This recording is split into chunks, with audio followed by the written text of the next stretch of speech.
Faly mitsidika ny tokantranontsika indray tompoko lahy sy tompoko vavy ny sampana fampalalam-baovao eto amin'ny fahitalavitra MATV amin'ny alina ity ary asaintsika anaraka izany hatramin'ny farany. Hotaterina amintsika ireo amin'iveo ireo angom-baovao nangony ny mpanao gazety ary hoentina amintsika ihany koa ny lalao tombola izay vokarin'ny fahitalavitra MATV mamarana ny vaovao. Anomboantsika ny vaovao eo amin'ny lafiny toetrandro. Ao anatin'ny vanim-potoana ny fahavaratra tanteraka isika eto Madagasikara, saika azorana avokoa ny faritra rehetra, raha ny eto an-drenivohitra sy ny manodidina dia hitoetrany ny rotsakorana amin'ity herinandro ity.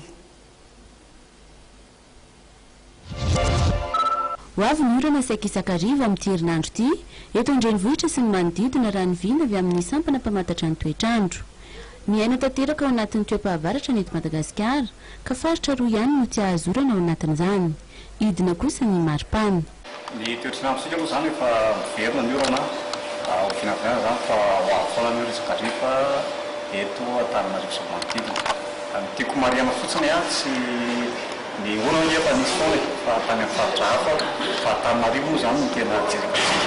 Dia izay no mahatonga an'ilay hoe naninona latsaka ny orana. Fa ny orana efa misy foana, fa eto Antananarivo zany dia avy ny orana amin'ity herinandro ity, ny avy hatrany mbola tsy dia betsaka fa isaky ny amin'izao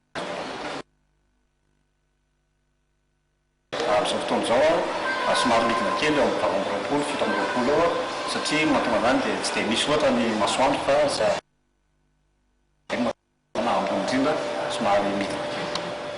Ny faritra hafa vinavina fa avy daholo ny orana manerana nosy. Faritra Vonandrefana sy faritra Atsimo andrefany no zaverina fa ho maina ny andro ao anatin'ny roa na telo andro eo fa hiverina indray izany nefa any amin'ny farafara. Rivo-doza miforona manakaiky ny Madagasikara fa ny toetrandro fahavaratra no mampisy ny orana.